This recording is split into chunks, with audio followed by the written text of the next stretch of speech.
국민 라디오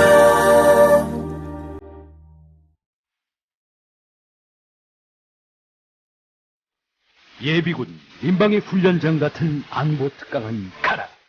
여기 진짜 안보 특강이 있다. 김종대, 정욱식의 진짜 안보.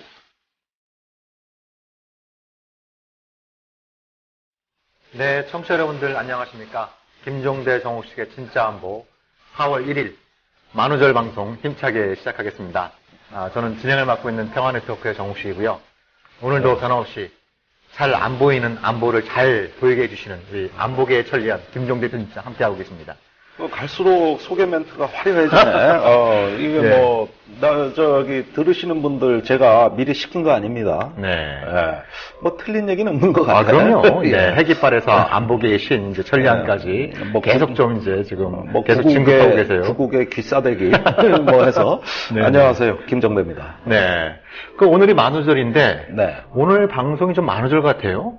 어허. 우리가 지난주까지는 아주 한 서너 평 되는 아주 좁은 이제 공간에서 네. 이제 방송을 했었는데, 네. 오늘은 어디 굉장히 좀 인류 방송국에 온 느낌이 듭니다. 여인숙에서 먹다가 호텔로 옮긴 것 같아요. 네. 예, 지금 여기는 국민 TV 뉴스 K 스튜디오입니다. 네, 9층에. 예. 네. 이제 다음 주부터 저희가 보이는 라디오로 가지 않습니까? 네네. 그래서 오늘은, 방송 진행을 아예, 네. 스튜디오를 바꿔서 이제는 보이는 이 스튜디오에서 진행을 하고 있습니다. 네. 그래서 저기 담당 PD께서 지금 저희 앞에는 KF-16 네. 전투기 아주 지금 중무장한 상태예요. 이 프라모델도 딱 앞에 있고 네. 뒤에 멋진 배경 화면도 있고 우리 청취자 여러분들께서 좀 두 사람이 무슨 소리 하나 이런 생각이 드실 텐데 네. 다음 주부터는 이제 보이는 라디오가 됩니다. 그러니까 이게 뭔 얘기인지 이제 보시면 알아요. 네네, 보시면 이제 아시게 되는 거죠. 그리고 네. 방송 시간도 지금까지는 매주 수요일 4시부터 5시 반까지 이렇게 진행이 됐는데, 다음 주부터는 화요일, 네. 오후 6시부터 50분 동안, 네. 이제 진행이 되고요. 그래서 이제 이 방송은, 지금까지 마찬가지로 이제 오디오로도 청취가 가능하시고, 또 이제 팟빵이나 국민TV 홈페이지에서 TV 보기를 통해서 이제 동영상으로도 이제 보실 수가 있습니다. 예, 그래서 이제 그런 형태로 이제 좀 개편이 되게 됐다는 말씀 이제 전해드리고요. 오늘 진짜 안보에서는 그냥 한 두 가지 정도 좀 말씀을 나눠볼 계획이죠. 네. 하나는 이제 앞에 이제 프라모델도 있습니다만, 며칠 전에 이제 한국형 전투기 사업으로 이제 이제 우선 사업 대상자가 선정되지 않았습니까? 네. 네네. 그래서, 네네. 그래서 이제 그 문제를 한번 집중적으로 좀 살펴보도록 하고요. 두 번째로, 이 북핵에 대한 평가가 고물처럼 줄어났다, 이러고 있습니다. 네. 또 최근에 이제 김무성 새누리당 대표가 북한을 핵보복으로 인정해야 된다. 네. 이런 취지의 발언을 했다가 문재인 새정치민주연합 대표가 그건 이적행위다. 이렇게 또 이제. 그래서 이게 완전히 공수가 역전된 이런 느낌도 듭니다만, 이런 문제를 좀 두루두루 살펴보는 그런 시간을 좀 갖도록 하겠습니다. 네. 그럼 저희 진짜 한번 전하는 말씀 듣고 다시 돌아오겠습니다. 주 기자님, 지난 주말에 콘도 다녀왔는데 진짜 좋았대. 주 기자님은 콘도 회원권도 갖고 있나 봐요? 부럽다. 이번에 회원권 114 거래소에 의뢰해서 싸게 구입했다는데? 콘도 회원권은 비싸지 않아요? 회원권인데? 근데 이 콘도 회원권이라고 다 비싼 게 아닌가 봐. 회원권 114에 알아보니까 종류도 많고 다양한 상품들 엄청 많던데? 그러면 우리도 봄 여행 한번 알아볼까요? 콘도는 회원권 114에서 구입하고요. 02-544-6114번 02-544-6114번 회원권 114는 인터넷과 모바일 앱에서도 검색할 수 있습니다. 콘도 회원권 거래는 회원권 114 02-544-6114번으로 바로 전화해보세요. 소설가 이회수입니다. 생업이 연기자인 시민정치운동가 문성글입니다. 사진작가 구본창입니다. 건축가 승효상입니다. 미술가 이목상입니다. 음악평론가 방은입니다. 디자이너 안상수입니다. 영화도 만들고 미술도 하는 박찬경입니다. 안녕하세요. 진중환입니다. 미학자에게 예술가의 내면을 들여다보는 것은 새로 발견된 고분의 문을 따는 고고학자의 마음처럼 흥분되는 일입니다. 사진, 건축, 연기, 디자인 등 다양한 분야의 예술가들을 만나 물어본 그들의 비밀. 진중권이 만난 예술가의 비밀, 지금 서점에서 만나실 수 있습니다.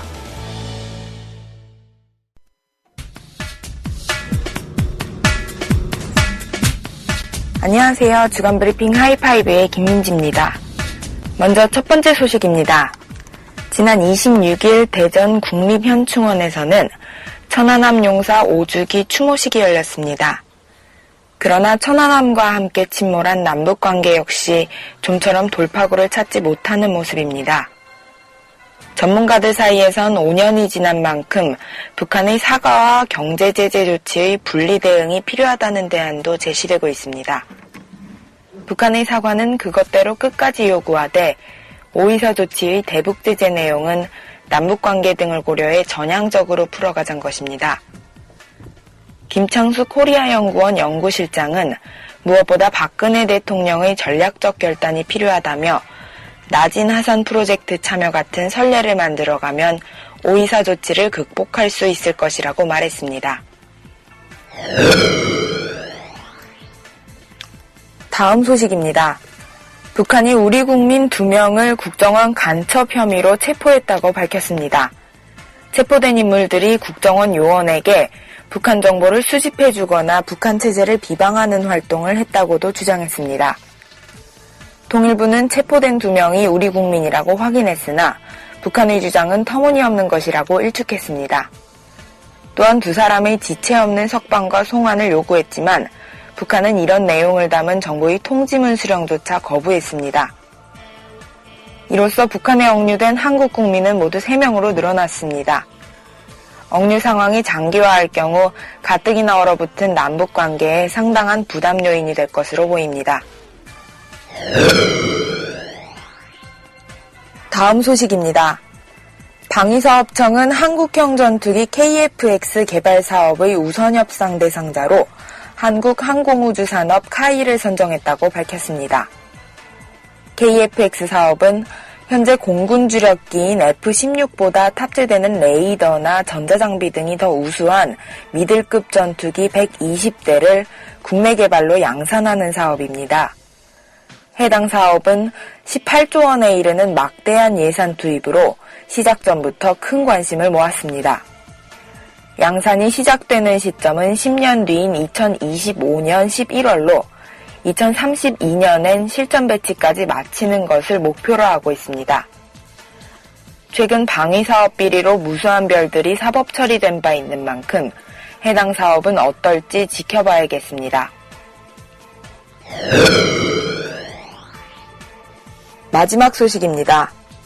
지난 30일 윤병세 외교부 장관이 재외공관장 회의에서 자화자찬식 발언을 해 논란이 일었습니다.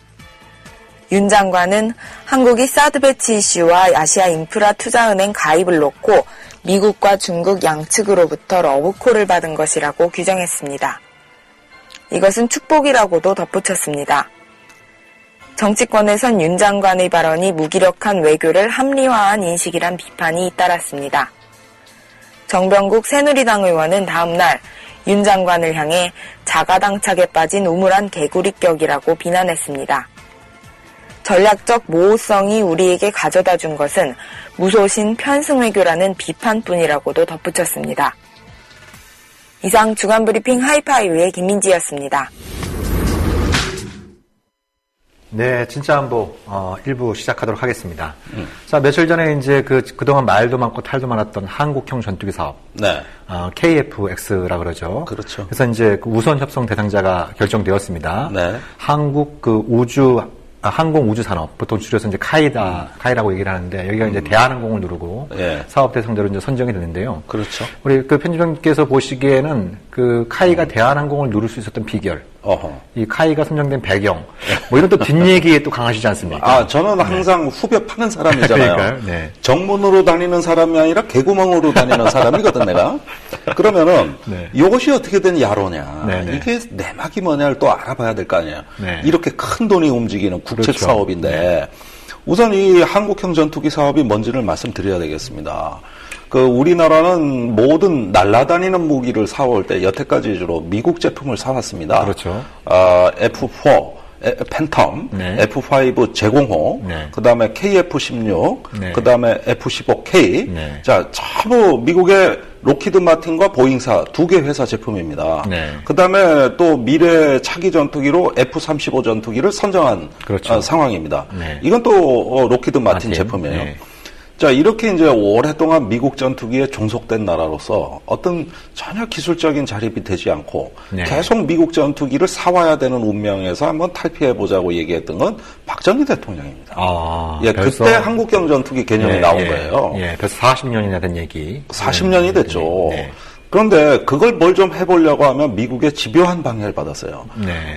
일본에도 F2 전투기라는 걸 일본이 개발하려고 하자 미국이 즉각 개입해가지고 꿈을 좌절시킨 경험이 있습니다. 네. 그 다음에 대만이 전투기를 개발하려고 하자 미국이 즉각 개입해가지고 그 전투기의 사양을 확 낮추는 방법으로 해서 개발 하나마나한 전투기로 네. 그것도 물거품으로 만들었습니다. 네. 이스라엘도 마찬가지입니다. 네. 그런데 한국이 이번에 미국의 동맹국 중에서 유럽을 제외하고 한 네 번째 도전장을 낸 거예요. 네. 그런데 이 취지는 좋습니다, 사실. 네. 네. 공군의 전투기가 너무 노후화돼서 한 250여 대 정도가 낡아서 도태를 시켜야 되는데 네. 그 중에 일부는 F-35로 충당한다 하더라도 네. 나머지 전력 공백이 너무 크니 이것을 더 이상 우리가 외국의 전투기를 직구매하지 말고 자체 개발하자.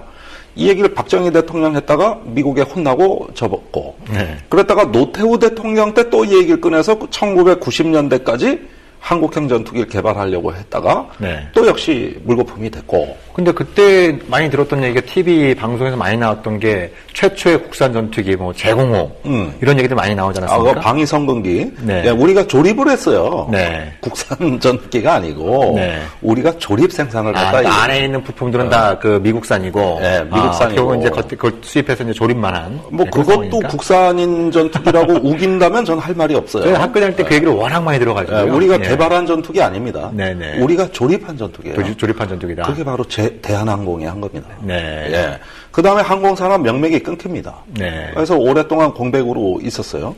그러다가 노태우 대통령 때 착수한 F-16 그 면허 생산 이것도 미국 전투기를 우리가 들여다가 조립을 한 겁니다. 네네. 예, KF-16 사업을 하면서 절충교역으로 미국에서 기술을 좀 받았어요. 네. 이걸 갖고 만든 게 뭐냐?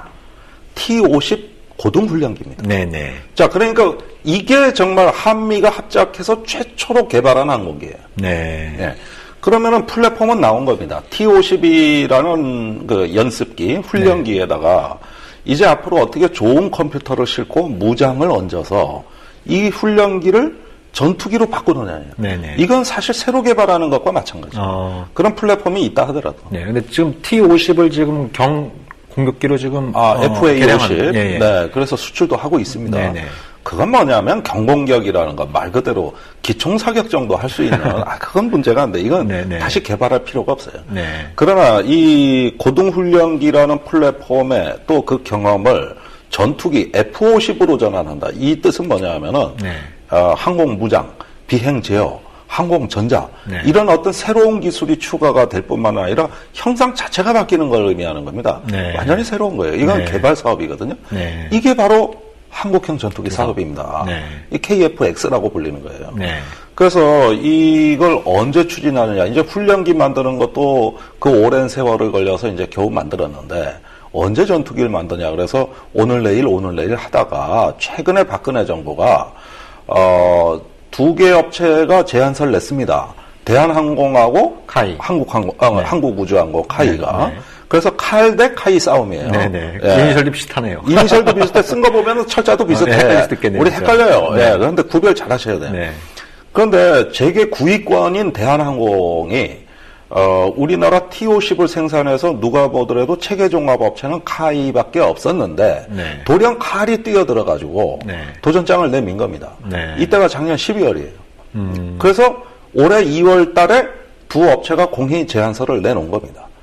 그런데 대한항공 아시다시피 땅콩 회항으로 곤욕을 치르고 있고 또 그 유동성의 위기로 인해 가지고 네. 말이 덩치가 큰 재계 9위권이지 지금 그 재계에서 가장 위태위태한 어떤 기업이 대한항공 아닙니까? 네. 거기에다가 조현아 땅콩 회항 사건까지 터져가지고 만신창이가 되지 않았죠. 그렇죠. 네. 자, 그런데 이 대한항공이 돌연 이 항공사업에 도전장을 낸 겁니다. 네. 그래서 2파전 경쟁으로 된 거예요. 네. 그런데 게임을 해보니까 너무 싱거웠어요. 재계 100위권도 안 되는 카이가 손쉽게 사업을 땄습니다. 그래서 카이가 우선 협상 대상자가 되면 이 우선 협상 대상자를 상대로 정부와 협상이 들어갑니다. 네. 그래서 올해 6월까지 이 개발 계획에 대한 어떤 비즈니스 모델을 다 협의를 끝내야 됩니다. 네. 그런데 한국형 전투기 개발 사업의 비즈니스 모델이 참 희한합니다. 어떤 면에서 그렇죠? 자, 우리가 개발에 8조, 그 다음에 120대 양산하는데 10조, 도합 18조가 드는 대형 국책 사업입니다. 건군일의 최대, 단군일의 최대 무기 사업이죠. 단군일의 최대 무기 사업이 될지, 단군일의 최대 삽질 사업이 될지 우리는 아직 몰라요. 네네. 그런데 이 18조에 이르는 국책 사업을 하는데 박근혜 정부가 지금 돈이 있냐? 네. 없거든요. 우리 세금 폭탄 작년에 봤잖아요. 네네. 올해 이 담배값 인상하고 이 난리 나는 거 봤잖아요. 네. 무상급식 소동 나는 거 봤잖아요. 네. 이걸 정부가 돈을 다 못 내겠다는 겁니다. 그래서 사업 파트너가 여럿이 행위자가 들어옵니다. 네. 첫째 인도네시아입니다. 네. 인도네시아하고 지금 우리 정부가 양해각서를 체결한 거는 개발비의 20%를 인도네시아가 된다는 겁니다. 개발비의 20%? 네. 네. 물론 인도네시아는 그에 합당한 어떤 권리를 요구합니다. 어떤 권리? 시제품 시험 비행을 인도네시아에서 하겠다. 그거는 기술을 가져가겠다는 얘기예요. 네. 또 해외 수출이라든가 이러는데 어떤 자기네 지분이라든가 네. 이런 여러 가지 어떤 인도네시아의 요구가 있죠. 이걸 이제 우리가 MOU 양해각서를 체결해서 인도네시아가 20% 돈을 댑니다. 그 다음에 업체가 또 돈을 댑니다. 업체가요? 예, 그거는 카이죠. 예, 네. 여기에서 조달해야 되는 것도 역시 거의 20%. 그러니까 한 2조 원 가까이를 우리 업체가 조달을 해야 됩니다. 네. 여기에 로키드 마틴도 투자금을 내라고 지금 우리도 얘기를 하고 있는 겁니다. 네. 그러면은 자 돈을 대는 게 한국 정부 외에 미국의 로키드 마틴, 국내 카이, 네. 그 다음에 인도네시아 정부가 있는 겁니다. 네. 그러니까 이 사업의 오나 그룹들이 복잡해요. 그러네요. 굉장히 복잡합니다. 네. 자, 이렇게 해가지고 우선 재원 마련을 해야 되는 거죠. 네. 이런 부분에 대해서 지금 협상 기간에 어떻게든 여하이 이런 문제가 해결될 수 있느냐 여부가 있습니다만은 제일 문제되는 건 돈입니다. 네. 예, 그러니까 이런 어떤 자금이 충분히 확보됐느냐, 비즈니스 모델이 완성이 됐느냐, 이런 것들이 또 검토 기간이 들어가는데, 그래서 6월에 사업 결정을, 이건 체계 개발에 착수할 건지 말 건지, 네. 이런 것들을 결정을 하면은 바로 이제 정부 예산이 들어가고 사업에 착수가 되는 건데, 네. 저는 그 일정이 약간 의문시돼요. 지금 이런 어떤 복잡한 문제가 전혀 해결이 안 돼 있어요. 네. 그러니까 가장 중요한 지금 돈 문제조차 해결이 안 되어 있는 상황이 있습니다. 예. 정부도 재원 조달 계획이 명확하게 서 있지 않은 상황이고. 그렇습니다. 인도네시아는 굉장히 자기들이 한 20% 낼 테니까 굉장히 까다로운 또 반대급부를 요구하고 있고, 로키드 마틴 같은 경우에도 거기는 이제 전투기 만들어서 팔아먹는데 아주 이제 도 같은 선수니까. 자기들이 우습지 이런 정도 하는 거예요. 손해보는 장사를 하기가 만무하고. 네. 이런 어떤 상황에서 좀 다소 서두르는 듯한 이런 느낌이 드는 것 같은데요. 왜 이렇게 지금 서두르는 것 같다는 생각이 드십니까? 아니, 물론 공군이 과부제족이라고 하지 않습니까? 네네. 맨날 낡은 전투기 떨어지는 거 보십시오. 멀쩡한 조종사 부인 생과부 되지 않습니까? 네. 그 과부들, 자녀들 제대로 챙기지도 못하는 군대가 우리 대한민국 공군입니다. 네. 그러면 세계에서 기량이 제일 뛰어난 조종사한테 그 조종사 나이보다 많은 기령이 지난 네네. 전투기를 타라 그러면 네. 아니 이거 범죄입니다. 네. 이렇게 해서 또 앞으로 과부 몇 명 만들 겁니까? 그러니까 우수한 조종사한테 좋은 전투기를 주자는 건 처찬성이에요. 네. 그게 왜 나쁩니까? 이거는 사람 목숨이 걸린 일인데. 그렇죠. 네. 그런데 공군의 과욕이 있죠. 사실은 터키, 이스라엘, 이태리, 우리나라 국가급에 되는 나라 어디 가도 전투기 300대 이상 가진 나라가 없어요. 네. 근데 우리 한국 공군은 500대를 가져야 되겠다고 하더니 네. 최근에는 그게 과욕이라고 하도 안팎의 지적이 많아서 한 430대 정도로 보유 수량을 낮췄는데 네. 이게 중견 국가 중에서는 엄청나게 많은 숫자예요. 네, 네. 그러면 이 낡은 전투기라도 유지할 수밖에 없는 겁니다. 그렇죠. 네. 아니 이 숫자를 채워야 되는데 이게 바로 전력 지수론의 함정이라는 겁니다. 네. 북한의 전술기가 지금 600대가 넘어요. 네. 그런데 그 600대 제대로 기름도 못 넣고. 그러니까요. 저 불안해서 날아다니지도 못하는데 북한이 600대가 넘으니 우리는 430대 정도 가져야 되겠다. 네. 이런 어떤 그 한물간 논리를 아직 공군이 고수하면서 네. 예, 이 거대한 조직을 유지하고 싶어 하는 겁니다. 네. 그러면 그 정책이 안 바뀌는 이상 비행기는 대줘야 될 거 아닙니까? 네. 조종사들 놀려야 되잖아요. 네. 그러니까 이런 부분을 해소하기 위해서는 이제는 국산 전투기로 가야겠다. 왜? 미국 전투기 너무 비쌉니다. 네. 지금 저기 F-35 한 대에 2천억 원이에요. 그 F-35 전투기가 10톤 정도 되는데 네. 10톤 금값의 2배입니다. 2배. 전투기 값이. 예. 뭐, 청취자분들 감이 오는지 모르겠습니다만 저는 도무지 뭐 감이 안 오네요. 같은 동일 무게의 네. 금값의 2배. 네. 그런데 미국에서 전투기 사와봐요. 제대로 후속 군수 지원을 해줍니까? 부품을 마음대로 구매할 수 있습니까? 세 번째, 고장이 나면 뜯어볼 수 있습니까? 네. 여기 그 주요 구성품에 다 전자칩이 내장돼가지고 우리 돈 주고 산 전투기 우리가 뜯어보지도 못해요. 네. 공군이 서름을 많이 당한 거예요. 그러니까 안 되겠다. 더러워서 못 해먹겠다. 네. 미국 전투기 말고 국산 전투기로 가자. 원래 그 미국제 좋아하던 공군이 이렇게 생각을 바꿨다는 건 대단한 일이죠. 네. 정말 그러니까 이제 뭐 일이에요. 육군은 자체적으로 뭐 전차도 만들고 여러 가지 자기들 무기도 이제 국산화된 지가 오래이고 네. 해군도 뭐 여러 가지 구축함도 이제 국산화 뭐 일부 핵심 부품은 수입을 해서 쓰고 있습니다만. 네. 그러니까 육군하고 해군은 자기들 무기는 자기들이 만드는데 공군만 전투기를 못 만들고 있다. 뭐 이런 어떤 자존심이 상한다는 이런 부분들이 좀 이 사업에도 많이 좀 반영되는 것 같아요. 그렇죠. 지금 공군은 원래 그 TO-10을 운영할 당시만 하더라도 미국 전투기에 대한 거의 맹신 집단이었습니다. 네. 근데 TO-10을 우리 손으로 개발해서 날려보니 가동률이 높아요. 네. 자, 고장 났으면 바로 전화해서 이거 와서 고쳐. 네. 그러면 공군기지하고 카이 공장이 바로 옆에 있으니까 30분이면 와. 네. 근데 미국 전투기 같으면 이거 고쳐줘. 그러면 3개월, 6개월. 네. 아, 심지어 블랙박스를 뜯어보질 못하니까 여기에 고장의 내용을 알 수가 없으면 네. 그거를 저기 어떨 땐 미국이 보내달라고 하거든요. 그 미국 현지에서 고친다. 배터리 하나 갈아주더라는 거야. 배터리. 그런데 우리가 못 네. 뜯어보니까 네. 이런 문제.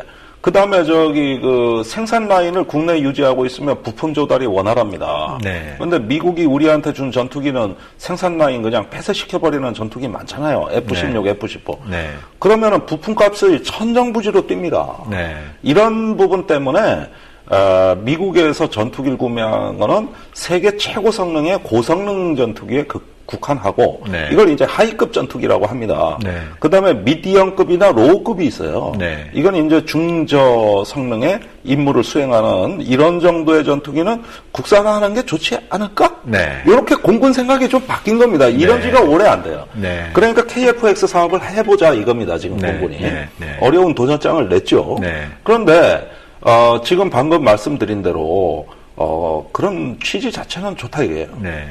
좀 뭐 과욕이지만은 전투기 대수 어쨌든 채울 수밖에 없는 거 아니냐. 그렇다고 칩시다.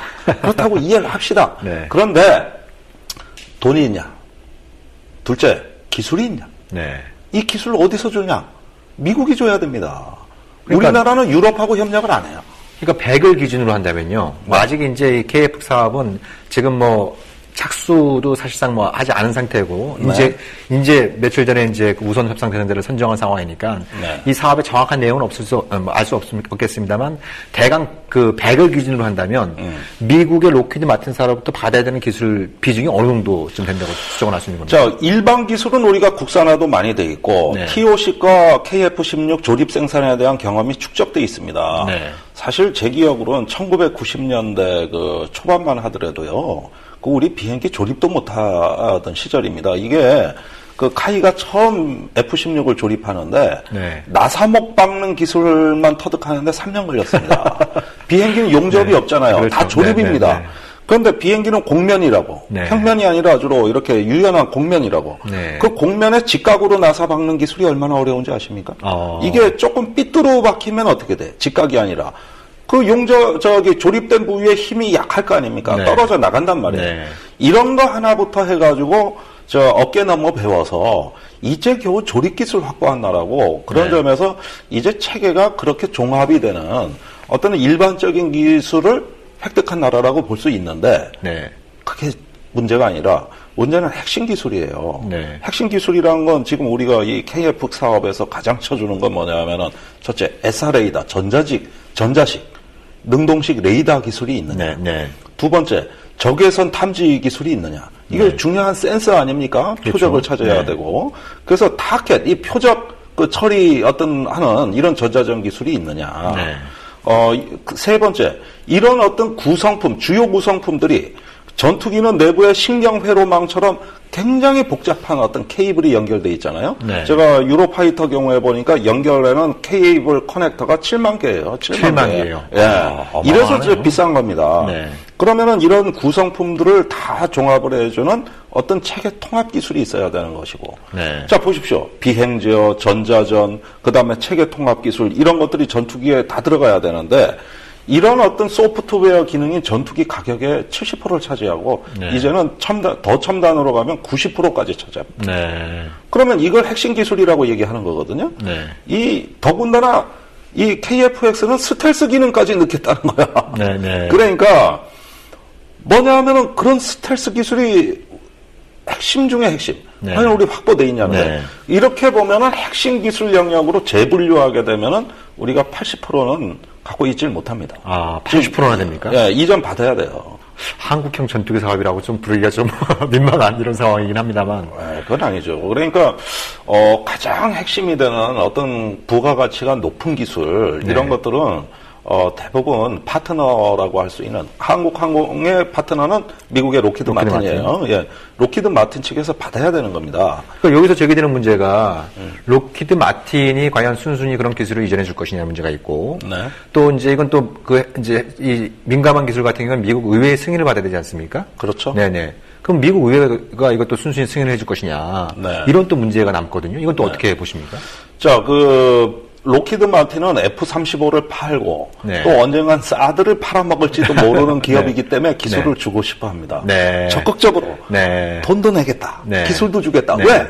그거 좀 주면 다른 데서 네. 더 뽑아먹을 게 많아요. 네. 네. 아, 그렇죠. 또 로키드 마틴, 사르도 로키드 마틴 거니까. 그렇죠. 네. 언젠가 그거 팔아먹어야 네. 되고.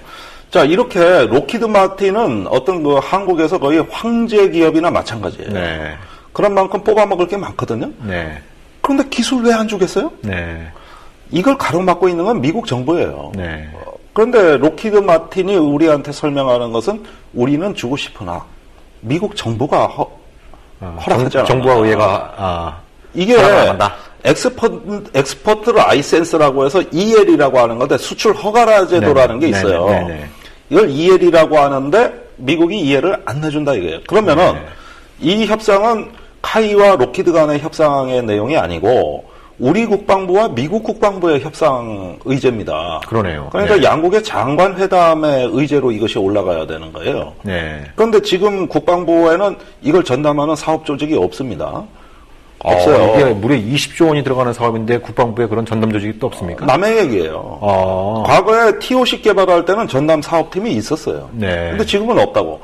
그거 왜 그러냐? 방위사업청 있지 않냐? 니들이 해라. 네. 방위사업청은 업체가 해라. 네. 이러다니까 업체는 이 하나의 어떤 공정을 수행하는 집단이고 하나의 용역을 받는 집단이지 발주하는 기관이 아니라고. 그러면은 이런 것들은 정책 결정자들이 해야 되는 거거든요. 그러니까 이런 부분이 한 몇 년 동안 지지부진한 걸 봤을 때 우리가 확인한 것은 미국의 기술 장벽이 여전히 높다. 미국이 전 세계 군사 패권이라고 하는 것 중에 그 보이지 않는 배경의 핵심 중의 핵심은 군사 기술 패권주의라는 겁니다. 그렇죠. 네. 이 군사 과학 기술에는 동맹국이 없습니다. 예. 네, 기술을 같이 공유한다는 것은 이거는 동맹의 논리 그 이상의 미국의 국가 이익이에요. 그런데 그 핵심 전자식 레이더 기술이다, 무슨 또 무장, 소프트웨어, 체계 통합, 이게 전투기 개발의 핵심 기술인데 이걸 한국에 준다? 이거 하려면은 한국 대통령 장관이 직접 나서야 돼. 그래가지고 완전히 협박해야 돼요. 그러면은 이게 지금 한미 당국 간의 논의가 충분히 진행돼야 될 사안이지 않습니까? 네. 그러니까 지금 이제 우선 협상 대상자를 카이로 선정을 해놨는데, 로키드하고 카이가 설사 기술 이전에 대한 합의가 이루어진다고 하더라도 미국 정부나 의회에서 노하면 이거 완전히 그럼 이제 낙동강 우리한 신세가 돼버리는 이 사업 자체가 이렇게 될 수 있는데 그러면은 이게 지금 정부가 미국 정부와 제대로 협의도 안 한 상태에서 지금 이 사업을 추진하고 있다라고 우리가 볼 수 있는 건가요? 유감스럽게도 네. 이것이 협의가 됐다고 이제 정부에서 말하는 근거는 작년에 F-35를 우리가 구매 의향서를 미국하고 체결합니다. 그걸 LOA라고 합니다. 이걸 F-35 구매 이제 의향서를 체결하면서 거기에 문구에 명시를 한 건 뭐냐면은 F-35를 한국 정부가 사주는 대신 미국이 KF-X 개발에 소요되는 기술과 300명에 달하는 기술 인력을 지원하겠다는 조항을 넣어줍니다. 이걸 근거로 현재 방위사업청과 우리 국방부는 미국이 기술 이전 다 해주기로 했습니다. 이렇게 국회에다가 보고를 한 거죠. 그래서 국회에서는 체계개발 예산을 승인을 해주는 겁니다. 그러니까 이런 식으로 LOA라는 문건 하나가 지금 우리가 미국에서 기술을 받는 것의 전부예요. 이게 유일한 보장책입니다. 그런데 LOA라는 것은 의향서고 이건 계약서가 아닙니다. 법적인 구속력이 없어요. 이거는 계약을 해서 계약서에 명기를 해야 돼요. 그런데 지금 F-35는 계약서 못 쓰고 있습니다. 한미간에 못 씁니다. 그러니까 몸이 다른 공군하고 우리 방위사업청이 작년 11월에 미국에 쫓아갔습니다. 그래서 야 LOA는 그렇게 너무 쉽게 써주던데 진짜 이 기술 줄 거냐. 그러니까 미국의 반응이 뭐냐. 그때 미국의 그 국방안보협력국 그다음에 미 공군 관계자가 나와서 얘기를 하는데 아니 한국이 무슨 전투기를 개발하는데요. 진짜라니까. 한국이 무슨 전투기를 개발하는데. 그래서 우리 한국형 전투기 뭐 이런 거에서 그거 왜 하는데. 그다음에 저기 조건이 있다 그러면 정 그렇게 원한다면은 이렇게 하자. 너네가 뭐 SRA다 기술도 달라, 뭐 적외선 탐지 장비도 달라, 표적 처리 뭐 하는 것도 달라 다 하는데 이렇게 하자. 이런 기술을 다 우리는 블랙박스 안에 넣겠다. 그건 무슨 말인가요? 그러니까 이런 기술을 패키지로 해서 블랙박스에 넣어서 그거를 제공해 줄 테니 한국 정부는 여기 접근 못 한다 이게. 그걸 장착하고 이걸 하면 착할 때 비행기 전체의 그 체계 통합을 해야 될 거 아니에요? 그렇죠. 이 복잡한 구조물의 그 체계 통합을 하는데 이거는 미국 업체가 하겠다. 한국 업체가 아니고. 미국 쪽 얘기가 그런 얘기. 그런 얘기예요. 이거 아주 중요한 말씀인데요. 그래서 거기에 따르는 어떤 비용과 법적인 책임은 한국 정부가 다 지라는 겁니다. 그러면은 미국 업체가 와서 우리 조립 공장에 와서 가장 중요한 핵심 공정을 직접 수행하겠다 이 얘기가 되는 거지. 그렇죠. 이걸 기술 이전이라고 얘기하면 곤란한 거죠. 그렇죠. 그냥 블랙박스 이전 정도죠. 그렇죠. 그다음에 요즘은 블랙박스 못 뜯어요. 재작년 2011년이죠. 우리가 F-15K 전투기의 그 센서 타이거 아이라는 센서를 한번 뜯었다가 경을 쳤습니다. 난리 났다면서요. 난리 나서. 거기 그 타이거 아이라는 센서에 특수 접착제가 있어요. 뜯어보면은 뭔가 뜯을 때 접히는 부분에서 기포가 발생해. 요걸 FBI가 와서 수사를 해가지고 니들 뜯었지. 증거 있어. 요렇게 해가지고 우리 깨갱깽해서 결국은 우리 방위사업청에 기술협력관이라는 직위가 신설되는데 이거는 미국이 기술 통제하는 것에 대한 보고서를 써주는 데입니다. 이게 아주 굴욕적인 일이 생기는 겁니다. 근데 요즘은 그럴 필요도 없어요.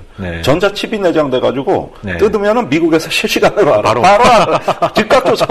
그러니까 GPS 위성으로 탐지해가지고 바로 그냥 아는 모양이죠? 그렇습니다. 그래서 방산기술보안청이라는 데가 있어요. 거기서 이런 거 이제 감시하러 오는 거거든요. 자 그러면 우리가 비행기를 만들었어. 저 안에 뭔가 있어. 근데 저게 뭔지 몰라. 접근도 안 돼. 뜯어보지도 못해. 뜯어보지도 못하고. 뭐 부품도 못 알아. 저 모든 운영 개념은 미국 업체가 다 체계 종합해 준 거야. 그런데 우리 카이가 선정된 건 뭡니까? 체계 종합 업체라고 선정된 겁니다. T50, FA50의 체계 종합 업체라고. 그래서 선정이 된 거예요. 자, 이런 기술적 난관을 우리가 돌파해야 돼요.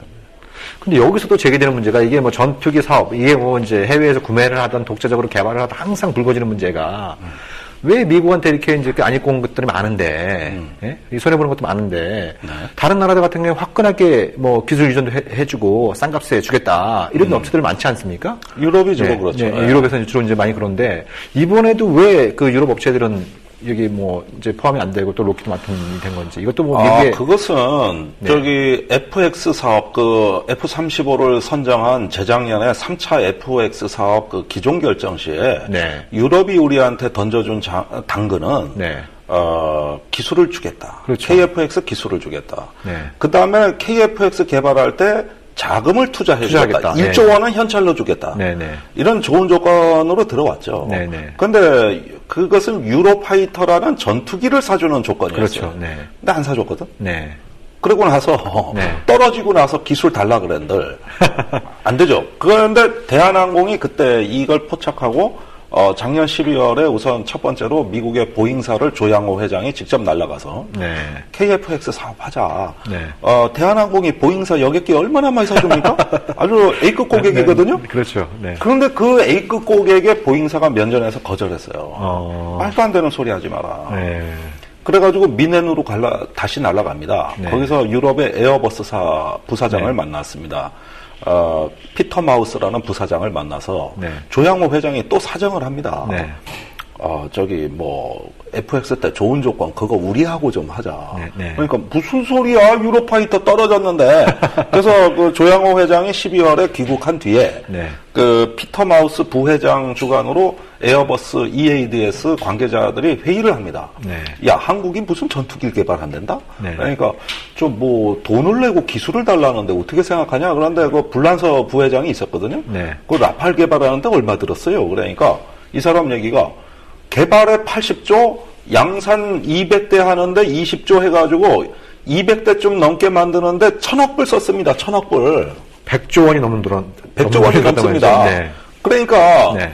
에어버스 부사장이 그런데 한국은 8조 들여 개발한다는데 그러니까 아이고 해보라 그래. 아이고 저기 다 된다는 데고 해가지고 네. 그러면은 대한항공에 좋게 써주자. 네. 이래가지고 무슨 기술을 주겠다, 얼마를 내겠다는 얘기 쏙 빼고 네. 도와드리겠습니다. 이것만 이메일로 대한항공에 보낸 거예요. 그걸 믿고 대한항공이 올해 2월에 제안서를 낸 겁니다. 방위사업청에. 네. 실사를 해보니까 안 되잖아. 그렇죠. 네. 이래가지고 얘는 떨어뜨려버리고 네.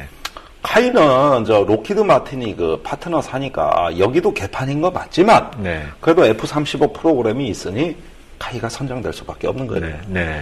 이게 올해 한국형 전투기의 경쟁 구도가 됐다는 실체입니다. 네. 이거는 경쟁이 아니에요. 내가 보기에는. 네. 폰만 잡은 경쟁이죠. 네. 그래서 카이로 간 건데 그 즉시 이제 돈과 기술의 문제가 여전히 남아 있는 거죠.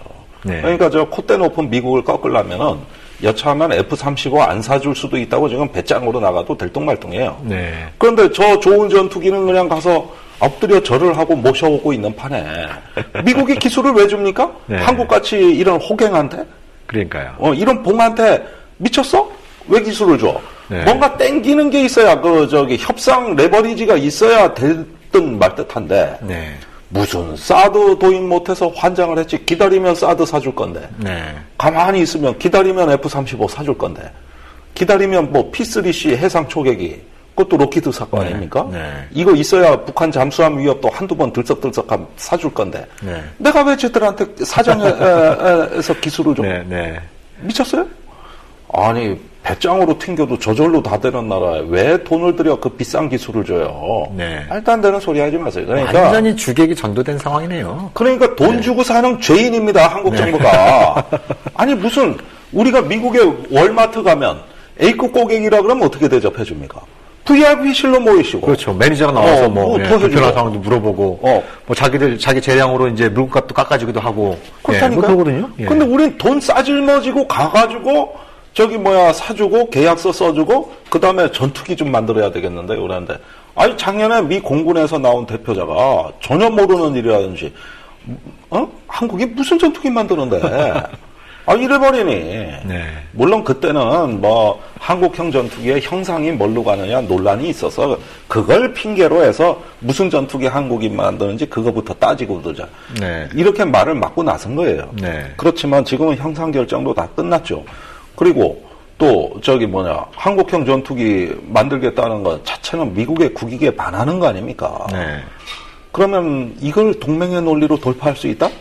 택도 없는 소리 하지 마세요. 국가 간의 거래는 냉정한 겁니다. 그렇죠. 각자의 국가 이익이 있는 거예요. 네. 무슨 근거로 이걸 미국이 기술이 다 주고 이걸 갖다가 저절로 되는 것처럼 얘기를 합니까? 네. 이거 하려면은 지금 한미 동맹을 재검토해야 돼요. 네. 우리가 미국의 우리의 국가 이익과 주권을 제대로 관리하지도 못하면서 복로로 탄 게 도대체 뭐냐? 네. 이거 다 따져보겠다. 이러면서 한국형 전투기 얘기를 하면 겨우 들어줄 거예요. 네. 그런데 이 착한 나라가 전투기 만든다 그러니까 더 깔본단 말이에요. 이런 버르장머리 자체를 고쳐놓지 않으면 네. 이 전투기 사업 제대로 안 됩니다. 그러니까 이게 지금 뭐 언론에서는 대대적으로 보도하면서 이제 한국도 독자적인 한국형 전투기를 갖는 그런 나라인 것처럼 막 얘기를 하고 있습니다만 김종대 편장님 말씀 들어보니까 이게 정말 그 산 넘어 산이네요. 뭐 이제 돈 문제도 있지만 기술 이전도 확실히 받을 거라는 보장이 없는 상태이고 그리고 또 지금 저는 이제 이 분야에 이제 또 문외한이니까 또 궁금한 것 중에 하나가 개발 연도를 한 2025년까지 그러니까 앞으로 한 10년 5개월 정도 남은 상황이죠. 예, 사업 착수부터 따지면은 그리고 2025년도에 개발된 거를 2032년에 실전 배치한다라고 하는 게 일정표를 갖고 있지 않습니까?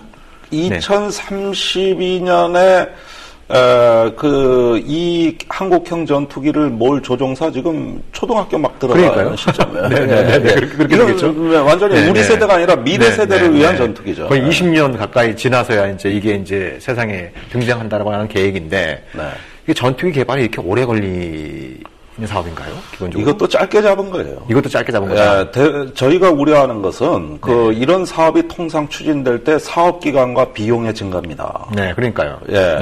사실 T-50도 1조 원대에서 개발한다 그래도 2조 원대 했고 또 사업 기간도 굉장히 길었습니다. 이게 노태우 대통령 때 개발에 착수돼서 노무현 대통령 때 나와서 뜬 거란 말이에요. 그러니까 이런 식으로 사업이 지연되면서 비용이 증가하는 걸 통제할 수 있느냐의 문제도 있습니다. 우리나라가 지금 국방비가 세계 한 10위권 되죠. 한 9위. 한 9위 정도 되죠. 항공산업 세계 16위입니다. 그러니까 항공산업은 1위부터 7, 8위까지가 다 쓸고 나머지는 군소국가예요. 그 나머지 국가 중에서도 하위 국가라는 얘기예요. 우리가 인도네시아나 스페인만큼 항공산업이 발전했느냐, 이태리만큼 발전했느냐, 유독 이 분야가 뒤처진 건 사실입니다. 그동안에 군 소요는 굉장히 많았음에도 불구하고 왜 이 분야가 이렇게 사업이 뒤처졌느냐? 그건 미국 전투기에 중독됐기 때문이에요. 종속됐기 때문입니다. 그렇다면 분위기를 바꿔볼 필요가 있다는 거에 누가 반대하겠습니까? 매년 무역 적자의 단일 품목 중에서 가장 많은 적자가 발생되는 분야가 국가 무역 수지 중에 항공 분야입니다. 여객기 전투기에서 쌍끌이로 적자가 발생하는 게 지금 단일 분야 중에 국가 적자의 최대 액수거든요. 이렇게 맨날 복로로 타고 살아왔어요. 그러면 이거를 바꿔주자는데 누가 반대하겠습니까? 그런데 박근혜 정부에서 사업을 추진하는 방식은 이 항공기 하나를 개발할 땐 국가의 역량, 인프라, 그 다음에 전략적 이걸 추진 그룹을 아주 단단하게 만들어가지고 이걸 제대로 치밀하게 기획해서 가지 않으면 그 다음에 막강한 국가의 정권을 위임받은 어떤 전략 그룹이 미국에 대해서도 큰 소리 칠 수 있는 협상의 레버리지까지 지원해주면서 국방부뿐만 아니라 전 부처가 지원하지 않으면 이 사업 못 가는 겁니다. 그런데 이 사람들은 전투기가 저절로 나오는 줄 알고 있어요. 아니 세상에 항공산업이 철공소입니까? 철공소는요? 돈 주고서 주문하는 사람이 이렇게 만들어주세요. 그러면 두 말 없이 딱 그렇게 만들어줍니다. 그런데 항공기는 달라요. 주문자가 주문했다 하더라도 개발자들의 의견이 들어가고 그 사이에 개발하는 과정에서 여러 가지 수정돼야 될 사항, 또 기술자들의 요구 이런 것 때문에 이게 철공소가 아니라 대부분 개발자가 주도하는 게 항공시장입니다. 그래서 대한항공이, 에어버스가 또는 아시아나 항공이 어떤 항공기가 개발되는가를 관찰하고 거기에 맞게 영업 계획을 짜는 게 여기선 개발자와 수요자가 역전되는 거예요. 그만큼 개발이 어렵기 때문에 그런 겁니다. 그런데 지금 박근혜 정부는 항공산업을 무슨 철공소 같이 알고 있어요. 돈 주고 10년 기한 줄게 개발해놔. 그런데 대통령은 남의 얘기거든. 그렇죠. 이런 것들은 그렇게 해서 항공기는 개발되지 않습니다. 이건 정말 국가의 의지와 국력의 종합체입니다. 네. 그래가지고 그 4대강 사업보다 어려운 사업이에요, 이거. 그러면 카이 입장에서 굉장히 리스크가 큰 사업이겠네요? 왜 이제 약속한, 그러니까 2025년까지 개발 완료가 안 되면, 지체 상금이라 그러나요? 네. 예, 그러니까 이제 그 계약상에서 그 납품하기로 한 그 기일을 지키지 못하면, 굉장히 큰 지체 상금을 또 물게 돼 있지 않습니까? 물론 그 지체 상금 문제는 카이가 어떤 자기들 회사의 귀책 사유가 아니면은 면제받을 수 있습니다. 네. 그런데 이 항공기 개발 사업에 큰 리스크를 고려한다면 그렇게 가혹하게 물리지는 않을 거예요. 예, 이해될 수 있는 거라면 그거는 네. 협상이 될 겁니다. 네. 정부와. 네. 근데 이 지체 상금 문제를 얘기했느냐 이거죠. 네. 자, 이것은 정부 주도 개발 사업이냐 업체 주도 개발 사업이냐 여부도 아직 불확실해요. 그러네요. 네. 네. 네. 정부 주도 개발 사업이고 또 정부가 이런 어떤 계획에 하나의 어떤 그 주도성을 발휘한다면은 업체의 지체 상금 문제는 지역적인 문제라고 할 수 있습니다. 네. 그것보다는 기한 내에 성공적으로 개발해서 네. 우리가 이걸 제대로 써먹을 수 있느냐 문제인데 지금 공군은 뭐 벌써 아주 꿈나라예요. 이거 개발해서 수출까지 하겠다. 미국의 F-16, 스웨덴의 그리펜 이런 경쟁 기종과 맞먹는 우리 세계 시장을 개척하겠다. 네. 요전에 어떤 세미나 갔더니 공군 교육사령관께서 옆에 계셔서 그런 파워포인트로 아주 화려하게 발표를 하시는데 저 뒤에서 듣고 있다가 참나 이 사람들 아주 꿈나라에 가 계시는구나.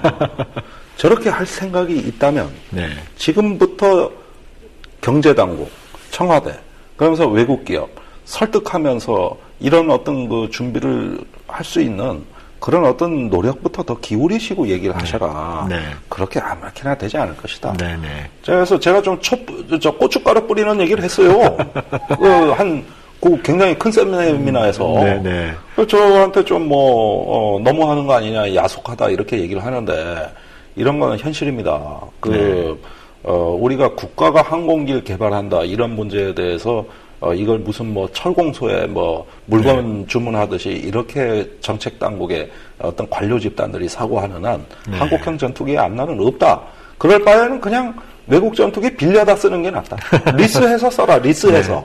그렇게 전투기가 중요하다면. 전 차라리 그걸 권하고 싶어요. 그러니까 지금 이 항공형 전투기 사업도 문제점을 짚어보니까 이제 한두 가지가 아니고 또 그 문제가 단순히 쉽게 해결될 문제가 아니라 이 막대한 예산이 소요되고 기술 이전이 어떤 확실히 이제 담보될 수도 이제 불확실한 거고 개발 기간이 10년 5개월이라는 게 얼핏 굉장히 길어 보입니다만 그것도 굉장히 욕심일 수 있고 이런 어떤 여러 가지 복합적인 문제가 있는데요.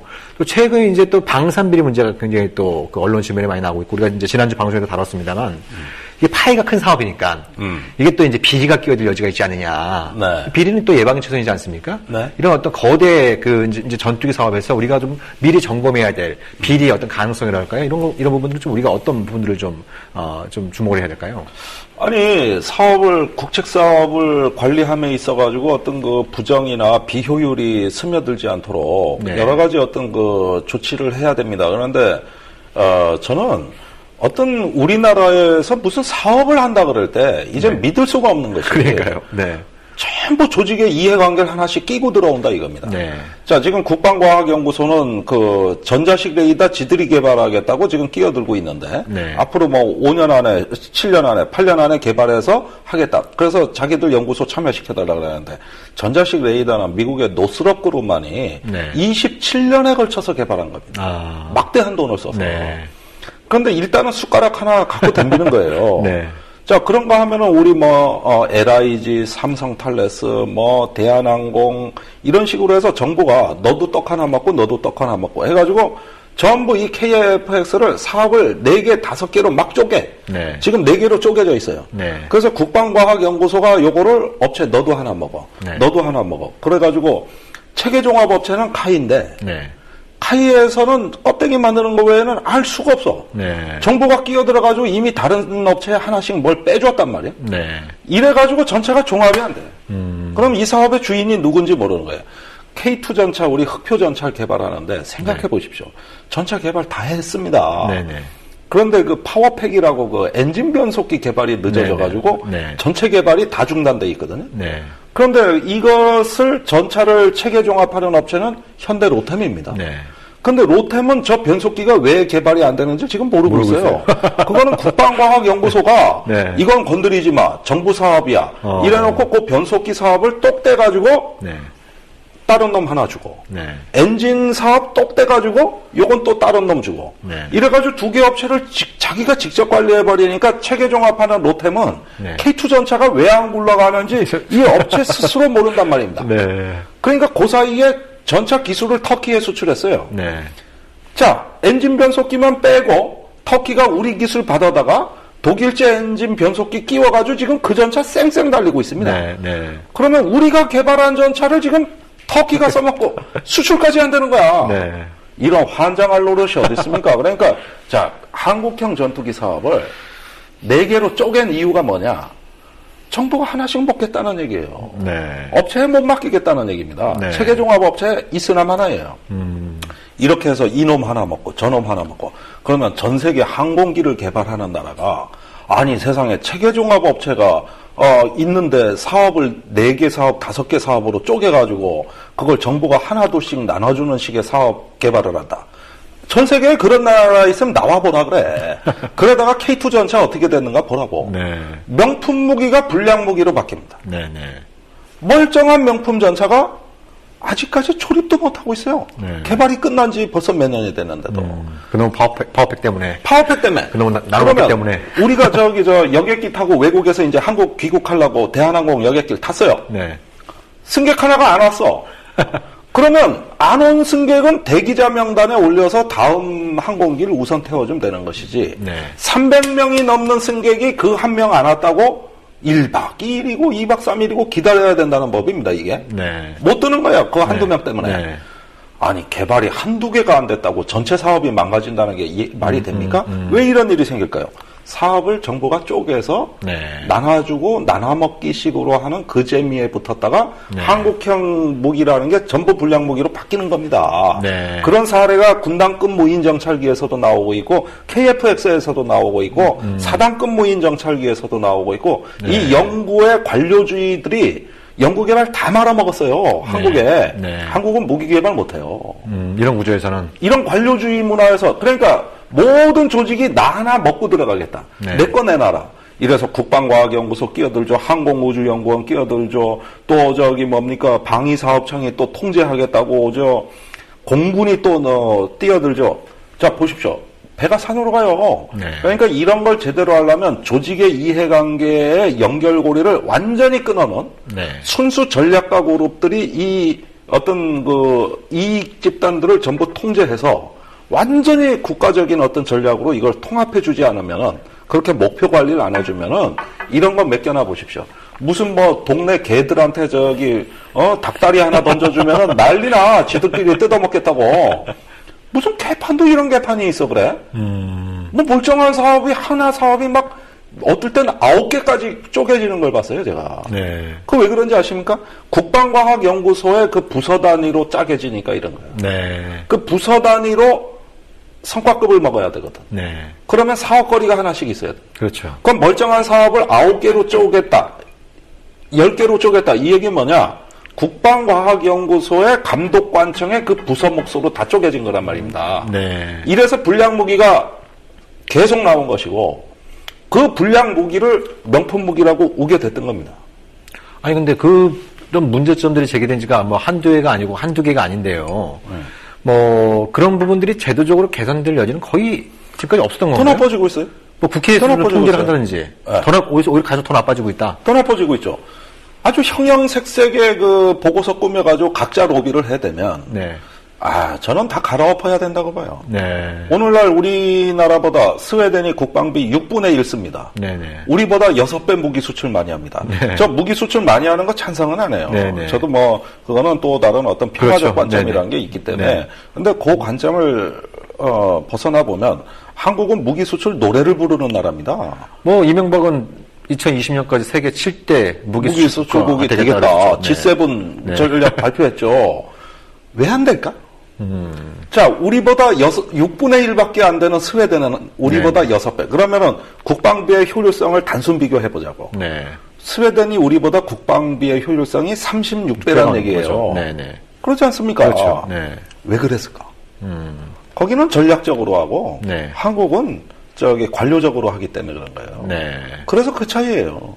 아니 스웨덴이 인구 1000만밖에 안 되는 나라가 그러면은 국방비 그거 쓰면서 어떻게 개발해냈겠냐고.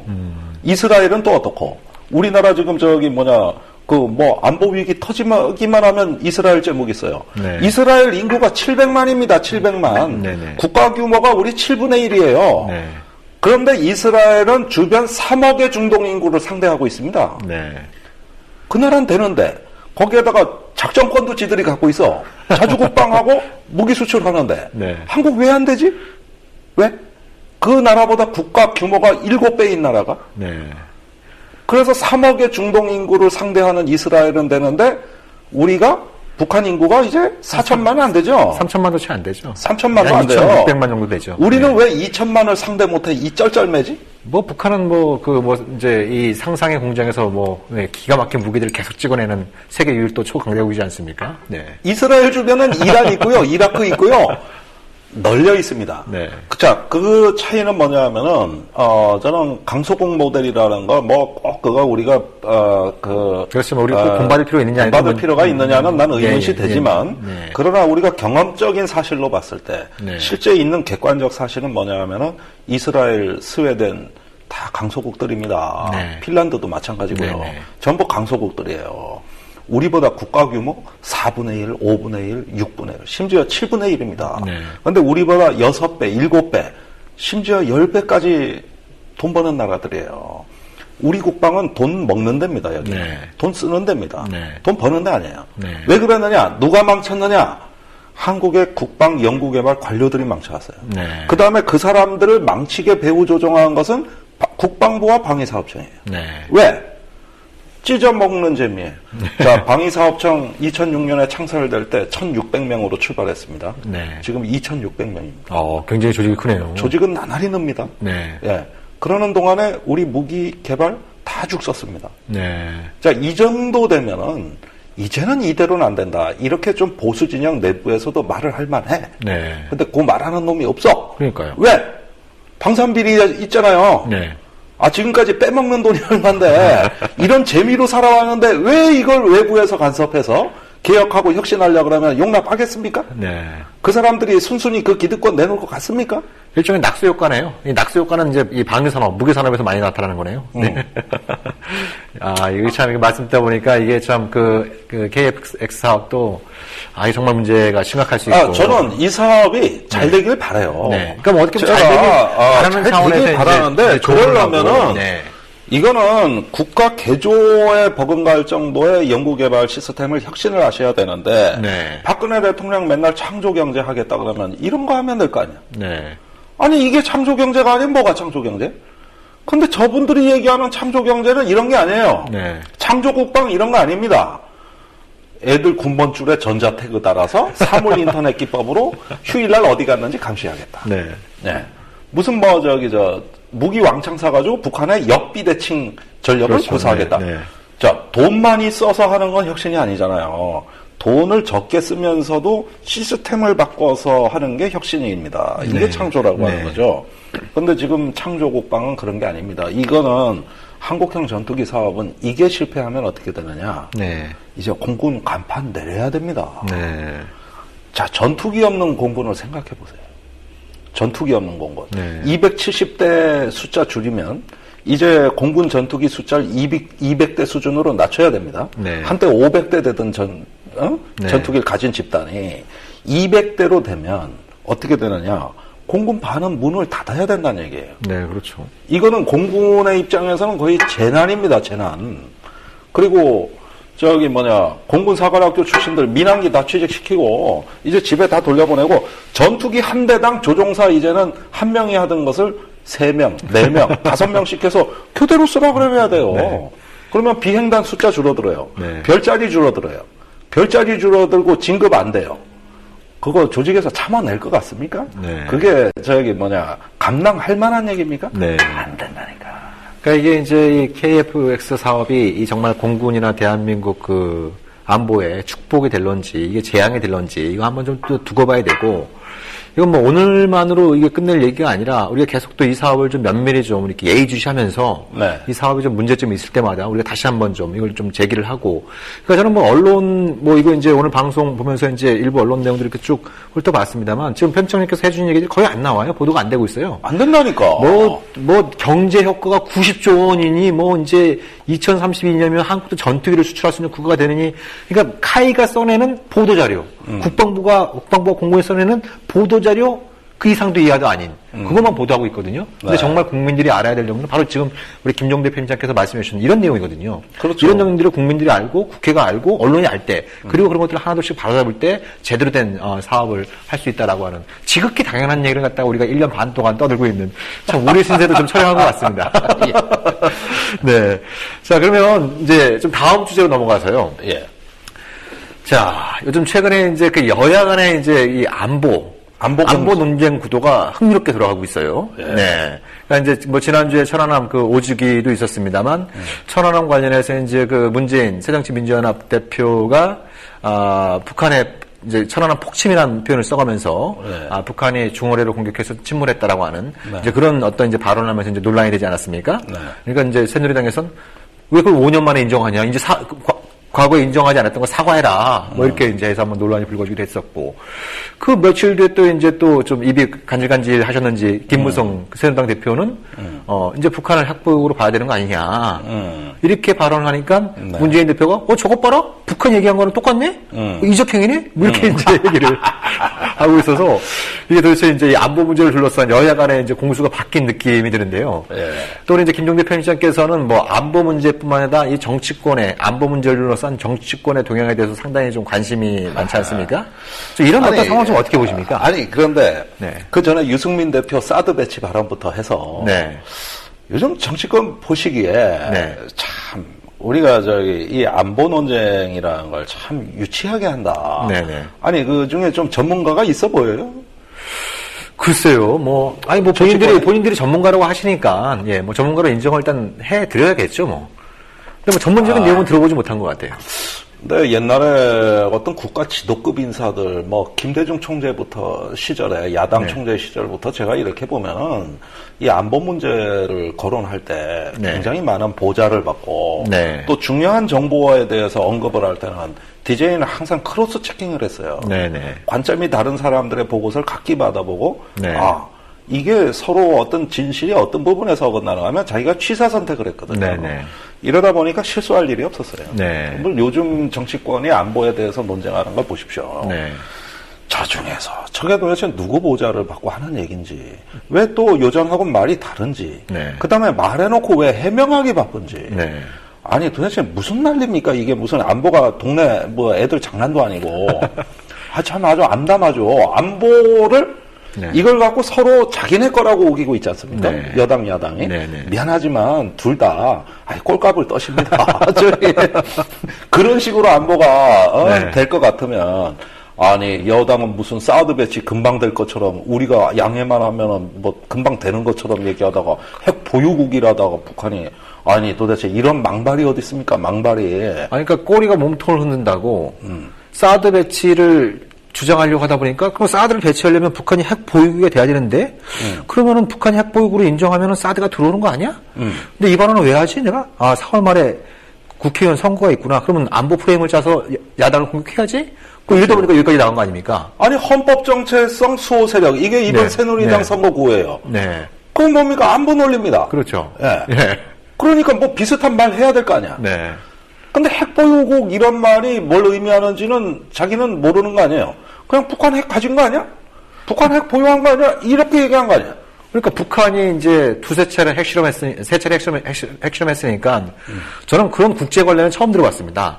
그래도 제가 나름대로 핵 문제는 이제 오랫동안 좀 이렇게 그렇지. 지켜봐왔다고 생각을 하는데 그러니까 김무성 대표 얘기는 국제사회에서는 보통 한 나라가 두세 차례 핵실험하면 핵보유국으로 간주한다, 인정한다 이렇게 얘기를 하는데 그렇게 얘기했어요? 예, 그런 얘기 했는데 도대체 그 국제 관례라고 하는 것은 도대체 어디서 들은 건지 예? 그러니까 보통 이제 이 핵보유국으로 공식적으로 인정받는 나라는 5나라이지 않습니까? 아, 그렇죠. 네네. 법적으로. 네네. 지금 유엔 안보리, 시스템이.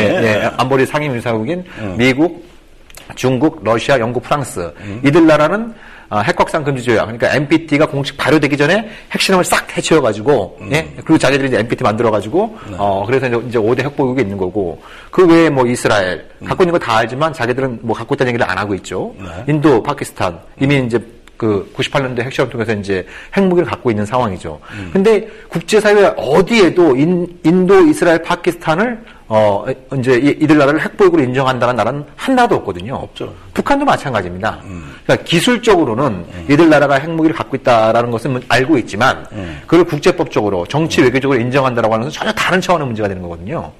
그 김무성 대표가 그 얘기를 몰랐던 거야. 그러니까 그런 말씀을 하시기 전에 저한테 전화를 한 통 주시던지. 그러니까 무식이 고도로 발전하면은 이런 얘기를 할 법한 겁니다. 네. 우리가 선무당이 사람 잡는다고. 그렇죠. 네. 이거 얘기하고 또 김무성 대표 해명하기 바빴어요. 네. 아니 그러면은 사드에 대한 유승민의 그 안보 공세 1탄에 이어서 제 2탄 김무성의 핵보유국 공세에 이르는 2탄. 이거는 뭐 자다가 우리가 벌떡벌떡 일어날 만한 얘기들 아닙니까? 자, 무식이 고도로 발전하시면 이런 얘기인데 그 새누리당에도 안보 전문가들이 있습니다. 뭐 또 그 국회의원도 군장성 출신도 있어요. 근데 그분들이 잘 보잘 안 하나 봐. 아니면 어디서 좀 이렇게 보잘 받고 이게 표현이 옳은지 그다음에 더 나은 표현은 없는지 이렇게 검토해보고 그 말씀 요지 이렇게 쓰는 사람들이 있어야 되는데 그런 것들에 대해 가지고 뭔가 시스템이 안 돌아가나 봐. 그러니까 이런 말 해도 내가 왜 문제인지 그러니까 뭘 모르는지 그 자체를 몰라. 이 사람들은. 아니 얘기를 했는데 내가 뭘 모르는지 그 자체를 뭘 알아야 되는데 이거 자체를 모르니까 설명이 안 돼. 이 점은 솔직히 말해서 야당도 결코 뒤지지 않습니다. 사실 요즘 야당이 안보 공세하는 걸 여러 사람들이 참 뜻밖의 천안함 폭침에 대한 문재인 대표의 발언이라든가 여러 가지 그 우양호 행보에 대해서도 상당히 뜻밖으로 바라보고 있어요. 자, 당대표가 안보 행보한다는 자체는 나쁜 게 아니에요. 그렇죠.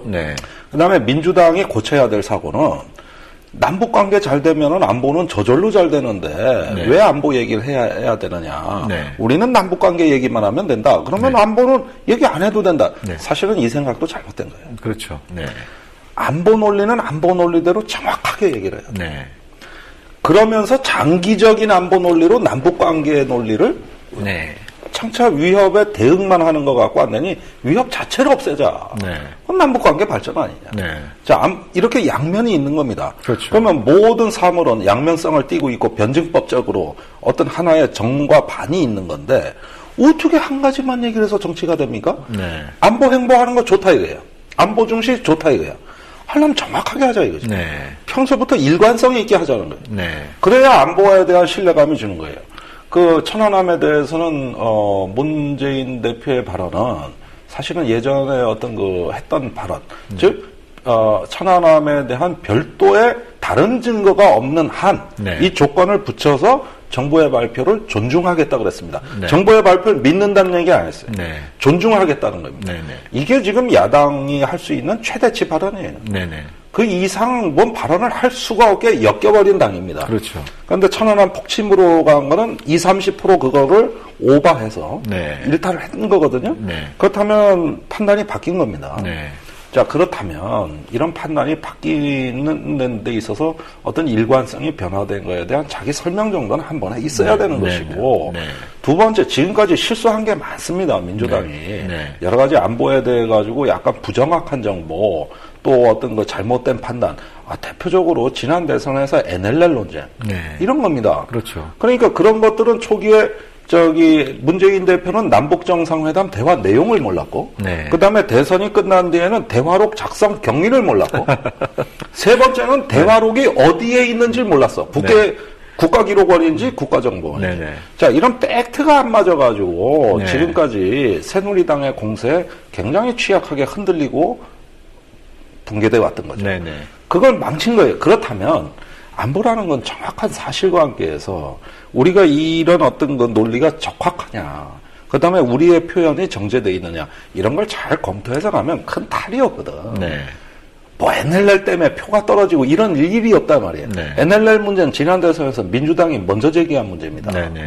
그런데 잦은 말실수, 어떤 팩트에서의 착오, 그 다음에 잘못된 정보관리, 이런 것들 대표가 발언을 할 때는 크로스 체킹을 해서 가장 확인된 것들만 해나가는 일관성을 유지하면 그렇게 오버 안 해도 안보에 대한 어떤 진지한 접근 정도는 설득할 수 있고 그렇죠. 그런 안보의 바탕 위에서 난 안보관계 바꾸겠다. 언제까지 이런 안보만 할 거냐. 지금 안보 중요하지 않다는 거 아니다 하면은 설명을 해주면서 아우를 수가 있거든. 이게 바로 국민 통합이고 진짜 안보 논리고 우리가 방송에서 많이 하자는 게 그런 취지. 그런데 어느 날은 안보 얘기만 하는데, 저렇게 오버했다가, 어느 날은 뭐, 남북관계 하면은 안보가 다 된다는 식으로, 여태까지 이렇게 좌충우돌 편향되는 걸 했던, 이거는 야당의 실력 부족입니다. 그것이 지금까지 많은 부분에 우리의 발목을 잡아온 걸, 이제 안보 행보로 좀 바꿔보겠다. 이걸로 좀 국면을 바꿔보겠다. 이건 과욕이에요.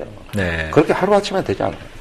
그러니까 뭐 일종의 좀 뭐 선거를 앞두고 좀 뭐 산토끼를 잡아보겠다 이런 생각인 것 같은데, 아무튼 좀 여러 가지 좀 어설픈 느낌도 있고 좀 성급한 느낌도 좀 들어요. 특히 이제 책임 있는 야당으로서 남북관계 개선을 위해서 이제 오이사 조치 해제 이런 것들을 좀 강하게 얘기를 해야 되는데, 천안함 침몰을 북한의 어뢰 공격에 의한 폭침으로 규정해버리면, 과연 앞으로 야당이 오이사 조치 해제를 당당하게 요구할 수 있느냐, 이런 어떤, 그러니까 북한의 아무런 어떤 뭐 유감이나 사과 표명 없이, 이런 게 가능하냐는 문제부터, 또 이제 설사 이제 2011년 대선에서 정권 교체를 이룬다고 하더라도, 과연 지금까지 이제 이 단기적으로 선거를 앞둔 이 선거용 안보 행보가 남북 관계를 포함한 한반도 안보 정세를 관리하는데 도움이 될 수 있을 것이냐. 좀 이런 좀 긴 안목에서 보면은 굉장히 좀 우려가 되는 그런 어떤 충돌하죠. 그렇죠. 그러니까 야당은 스스로 얘기한 말들끼리 충돌하는 거예요. 그렇다면 이걸 통합하는 다른 성숙된 한 단계 위에 어떤 그 하나의 논리가 구성이 돼 있느냐 이거를 야당한테 묻고 싶은 겁니다. 자, 그 말을 하는 뜻은 우리가 다 배경은 이해해요. 하도 안보 국방에서 야당이 지금까지 당해만 오니까 지긋지긋 안 하겠어. 아니, 근데 좀 그 트라우마도 국민 여론들의 흐름들을 가만히 보면은, 그러니까 이제 작년에 이제 군에서 여러 가지 사고도 많이 있지 않았습니까? 그리고 또 뭐 최근에 방산 비리도 있고, 뭐 이제 전시작 정권 환수 연기한 거에 대해서 국민들이 과반수가 넘는 지지하는 핵심적인 이유가 대한민국 군대를 못 믿어서 그렇다.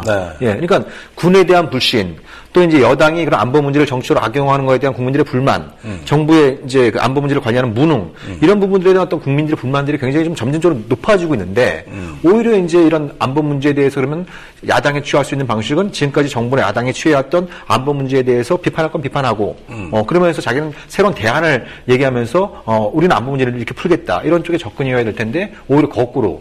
그러니까, 문재인 후보가 해야 될 말은 이런 천안함이나 이런 말이 아니었어요. 정말 이 안보 문제에 대해서 말을 하고 싶다면은, 이 말을 했었어야 됩니다.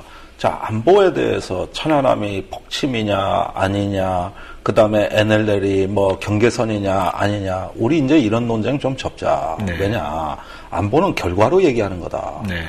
자, 보수 정권에서 안보가 한층 신장이 됐느냐, 아니면 안보가 무너졌느냐를 감안하는 것은 결과를 보면 알 거 아니냐.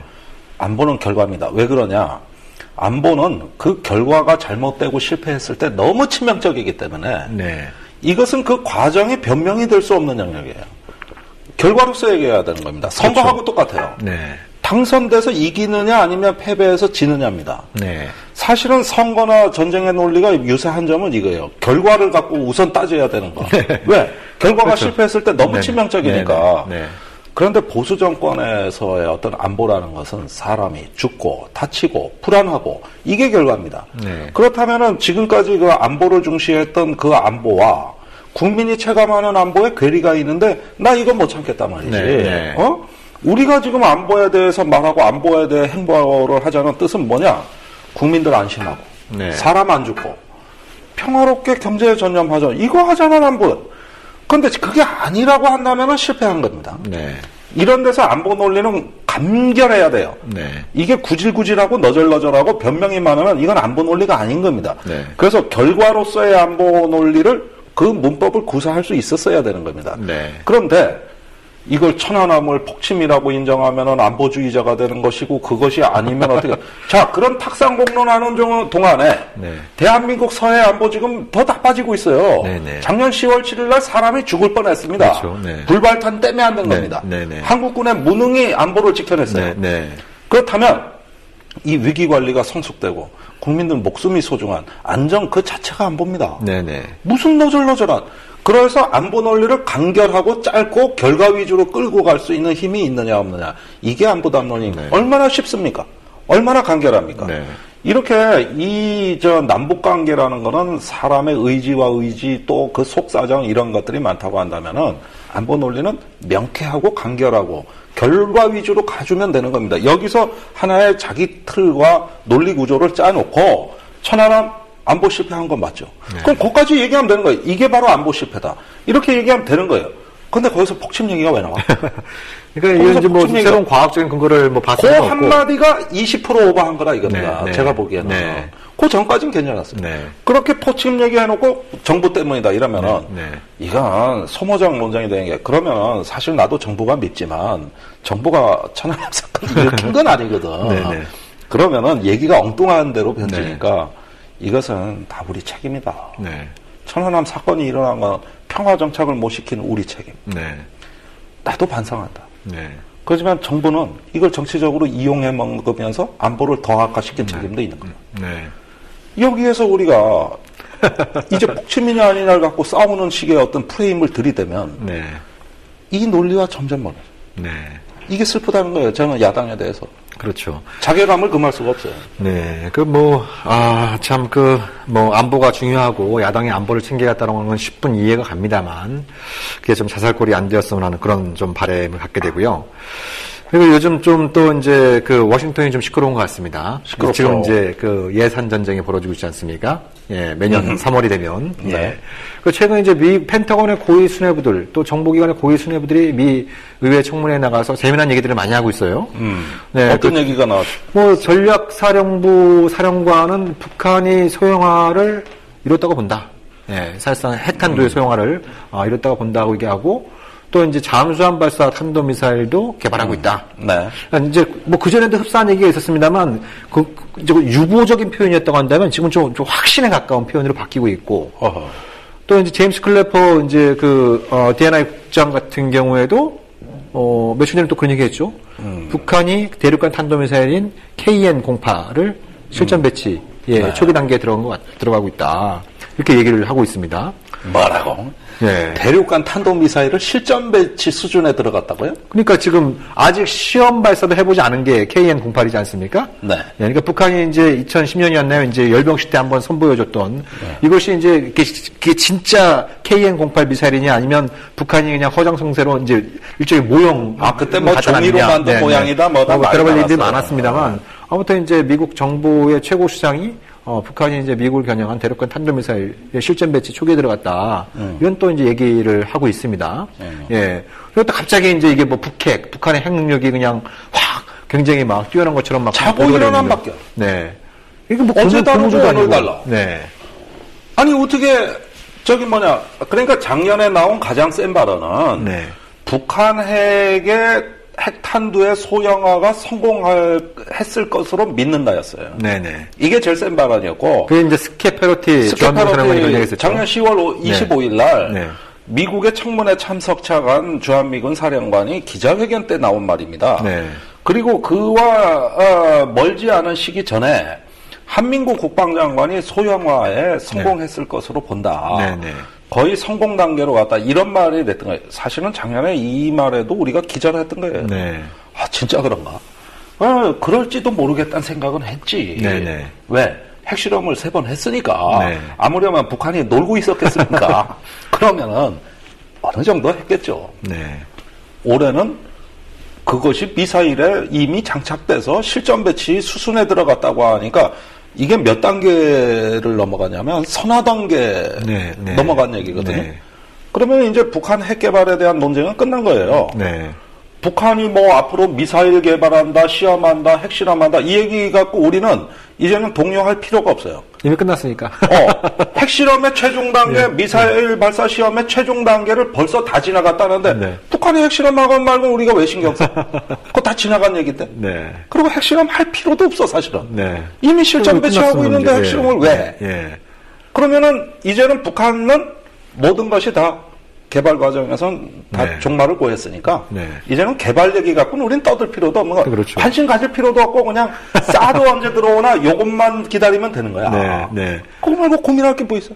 그러니까 아까 소개한 김무성 대표 발언도 그랬습니다만 스케프로티 작년 발언도 굉장히 재밌습니다. 작년 10월 달에 발언도 그러니까 주한미군 사령관이 미 의회 청문회에 갔다가 펜타곤에 가서 별도의 기자회견을 한다는 것도 굉장히 이례적인 일 아닙니까? 그리고 북한이 그 핵탄두 소형화에 성공했다라고 본다라고 이제 발언한 것도 사실 그건 굉장히 이제 그 고급 정보에 해당되기 때문에 신중한 내용인데 그것도 본인의 주관적인 얘기를 하는 거예요. 그렇게 얘기를 하면서 나는 북한이 이미 성공하지 못했을 거라고 볼 정도로 한가하지 않다. 현지 사령관으로서 막 이렇게 호기도 부리는 거예요. 기자들이 묻습니다. 진짜예요? 북한이 소형화에 성공한 거예요? 어떻게 확신하세요? 그러니까 사실은 저도 잘 모릅니다. 정보가 있는 건 아니라 그랬어요. 정보가 있는 건 아니라 그랬어요. 그럼 그때 없던 정보가 불과 작년 10월에서 올해 3월이니까 5달 사이에 무슨 새로운 정보가 들어왔길래 그 사이에 잠수함 발사 탄도미사일이 개발이 됐으며 ICBM이 실전 배치됐다. 이렇게 바뀌는데 도대체 근거가 된 정보가 뭐냐는 거예요. 그 사이에 북한이 핵실험 했습니까? 없었죠. 그 사이에 뭔 일이 있었길래.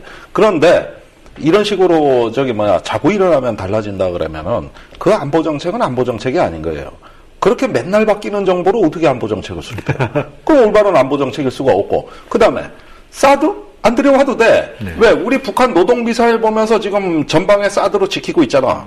근데 북한이 뒤로 와서 잠수함에서 쏴버려. 그럼 더더군다나 사드 들어올 필요가 없어요.